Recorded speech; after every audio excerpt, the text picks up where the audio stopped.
Eh bien bonjour à toi, si aujourd'hui tu regardes cette vidéo, c'est que tu viens d'acheter un serveur Minecraft sur WeHeberge et je vais te montrer comment utiliser ton panel de gestion afin que tu puisses jouer très rapidement avec tes amis et que tu perdes pas de temps sur la configuration.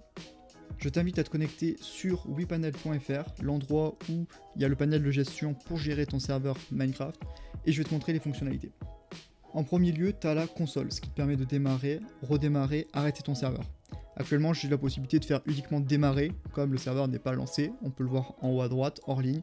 J'ai uniquement la possibilité de le lancer et de changer la version Java, ce qu'on verra par la suite. On propose aussi la partie gestion de fichiers, donc c'est là où tu pourras mettre par exemple tous tes plugins, tous tes mods, tout ce que tu veux. Actuellement, moi c'est complètement vierge, j'ai un serveur neuf, donc on va voir ça par la suite. On te propose aussi des sauvegardes, deux modes de sauvegarde où tu pourras télécharger tes sauvegardes sur ton ordinateur, rappliquer tes sauvegardes et les supprimer si tu as envie. Donc on propose deux modes de sauvegarde, celui dont je viens de te parler et Google Drive. On te propose les sous-utilisateurs. Alors qu'est-ce que la partie sous-utilisateur? C'est pas compliqué. Tu as, admettons, un administrateur sur ton serveur Minecraft et tu veux qu'il puisse uniquement démarrer ton serveur Minecraft ou le supprimer. On a juste à faire ajouter un sous-utilisateur et par exemple y mettre l'action démarrer un serveur, arrêter le serveur, redémarrer le serveur, tuer le serveur, c'est-à-dire forcer l'arrêt, et envoyer des commandes à la console. Donc ça c'est la base. On a juste à mettre son adresse mail et cliquer sur ajouter un nouvel utilisateur, sous-utilisateur en l'occurrence. Cette personne-là recevra un mail pour lui donner les accès nécessaires, c'est-à-dire que cette personne-là pourra démarrer, arrêter le serveur, redémarrer, tuer et envoyer des commandes dans la console. Uniquement ça, il ne pourra pas faire autre chose.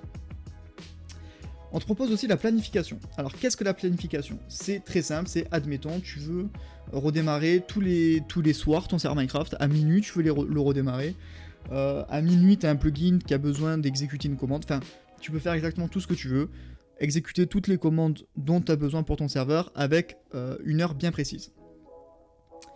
Les bases de données. Alors les bases de données c'est, on va dire, c'est un niveau un petit peu plus avancé, c'est par exemple si tu as besoin d'avoir un plugin d'authentification et tu veux stocker tous les utilisateurs dans une base de données, on te met ça à disposition gratuitement, c'est inclus dans ton hébergement, il n'y a pas de souci, et tu peux stocker toutes les données de tes utilisateurs, de tes plugins, tout ce dont tu as besoin. Donc tu as phpMyAdmin, justement c'est pour gérer cette base de données. Alors le version manager c'est un outil qui va être assez important pour l'évolution de ton serveur de jeu, c'est là où WeHeberge répertorie toutes les versions, du moins une grande partie des versions disponibles, et tu peux installer en un clic sur ton serveur de jeu. Par exemple voilà, PurePure, comme on a pu voir tout à l'heure, je n'ai pas de version sur mon serveur de jeu, ça va être le moment d'en installer une, je vais prendre PurePure 1.18.2, je vais faire installer. J'installe la version, ok. Donc voilà, là je viens d'installer PurePure 1.18.2, c'est très rapide. On va aller dans gestion de fichiers et on peut retrouver que PurePure est bien ici. On démarrera le serveur par la suite, mais c'était juste pour se montrer à quoi sert le version manager. Sur ce version manager, on a aussi les modpacks, énormément de modpacks, voilà, je te montre un petit peu. C'est exactement le même principe, tu fais installer et ça va s'installer. Il faut aussi prendre en compte que si tu installes un modpack, tous les fichiers dans ton serveur seront automatiquement supprimés. C'est-à-dire que si tu as déjà un serveur par exemple Vanilla, avec ta map, tout ça, que tu veux passer sur un serveur modé, tous tes anciens fichiers seront remplacés automatiquement par le modpack, donc c'est important à prendre en compte. Donc, on te propose aussi un autre outil qui est Plugin Manager. Donc comme le version manager, il répertorie des plugins, là en l'occurrence, que tu peux installer en un clic sur ton serveur de jeu. Alors il faut bien évidemment que ton serveur ne soit pas en vanilla, sinon tu ne pourras pas télécharger les plugins, c'est bien normal. Donc voilà, on a un catalogue qui va chercher automatiquement les plugins sur SpigotMC, et par la suite tu peux voir tous les plugins qui sont installés sur ton serveur. Donc là actuellement, comme le serveur est vierge, il n'y en a aucun. Alors on te propose l'outil importer un serveur. Cet outil te permet d'importer un serveur, par exemple si tu es chez un autre hébergeur, tu as juste à mettre tes accès FTP ou SFTP et notre système va automatiquement récupérer ton serveur pour l'installer sur WeHeberge. Donc outil assez sympathique. Tu as l'option réinstaller le serveur, donc tu cliques dessus, ça réinstalle ton serveur, ça le remet à 0. On a la partie mon avis, mais bon, techniquement ça va rien apporter, c'est pour donner ton avis sur ton ressenti sur le panel. On va aller dans paramètres avancés. Et là ici, c'est là où on va commencer à bidouiller un petit peu le serveur. On a la configuration du serveur. Alors c'est ici où tu vas définir le nom du serveur, ta version Java, voilà les versions Java qu'on te propose, ainsi que le point d'entrée pour démarrer ton serveur. Je ne sais pas si tu te souviens tout à l'heure, dans gestion de fichiers, on avait serveur.jar. C'est-à-dire que là, si je clique sur démarrer, mon serveur va démarrer car le système trouve serveur.jar.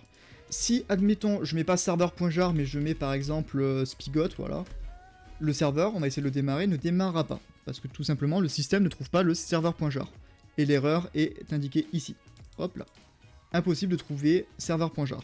Donc, pour changer ça, par exemple, on va dans configuration du serveur, et ici, on va mettre spigot.jar. Bon, même si c'est pas un spigot, c'est juste pour te montrer l'exemple. Hein. Voilà. On va démarrer le serveur. Et donc là, voilà, on voit très bien que le serveur Minecraft démarre. Par défaut, quand on va te livrer un serveur Minecraft, on te mettra la dernière version Minecraft possible. On te mettra la dernière version Java possible. Si jamais tu veux utiliser une autre version Java, alors on va juste faire j'accepte Léola de Minecraft pour que le serveur démarre. Et si jamais tu veux utiliser une autre version Minecraft, que ton serveur ne démarre pas, c'est très très important, je t'invite à vérifier la version Java.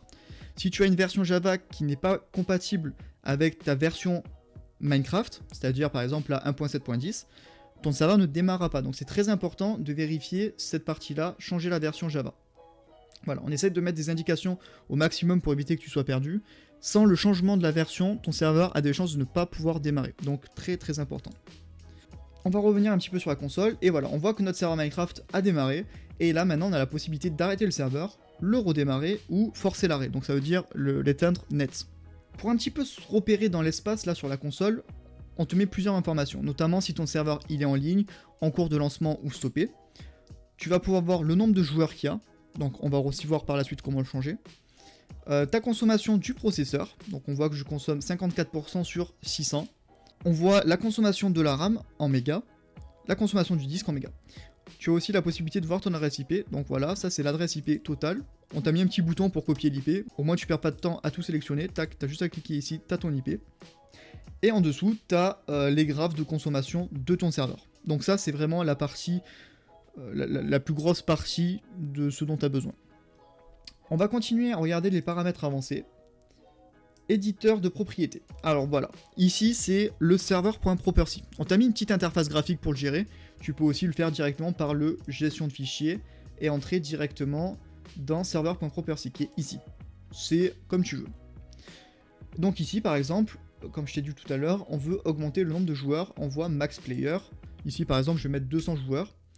Je veux mettre la version en crack, je vais mettre false, voilà, online mode égale false. C'est-à-dire que là, mon serveur pourra accueillir 200 joueurs et il pourra accepter les versions crack. Je fais sauvegarder le fichier, voilà, c'est bien sauvegardé. Un petit redémarrage ne fera pas de mal. Voilà, il redémarre. On va continuer à regarder les autres options par la suite. Tu as la gestion de ports, donc c'est là où on va t'ajouter des ports sur ton serveur. Par exemple, tu as besoin d'une minimap. Et la minimap a besoin d'un port spécifique. Et bah t'as juste à cliquer ici, tu sélectionnes le port que tu veux, par exemple celui-là, t'as juste à faire ajouter. Et voilà, tu as un nouveau port. C'est très très simple, pas compliqué. Paramètres SFTP. Les SFTP te permettent de te connecter sur ton serveur avec le logiciel FileZilla ou WinSCP, il en existe bien d'autres, mais c'est les plus connus. Il te permet d'importer des fichiers lourds dont le panel de gestion ne pourra pas prendre en charge. On t'a fait une vidéo comment te connecter en SFTP directement avec ton serveur. Je vais pas t'expliquer dans cette vidéo comment le faire. Et la dernière option, c'est IP personnalisé, c'est-à-dire si tu n'as pas forcément les moyens de te payer un nom de domaine pour avoir par exemple play.monserveur.fr, comme on te l'explique ici, on te propose des noms de domaine par défaut, voilà, ou imc.eu, .be et .ch. Donc là, tu mets le nom de ton serveur, tu as juste à faire créer, et nous, on va créer automatiquement un nom de domaine pour ton serveur, qui ressemblera par exemple à ça. J'espère que cette vidéo de présentation très rapide t'aura aidé, t'aura peut-être débloqué sur certains points, sur certaines questions que tu pourrais avoir. Si jamais tu as d'autres questions, je t'invite à aller sur notre Discord où la communauté pourra t'aider. Et si tu as besoin d'un support officiel de la part de WeHéberge, je t'invite à rester sur ton espace client et ouvrir un ticket technique ou commercial. Sur ce, je te souhaite une bonne journée et un bon jeu.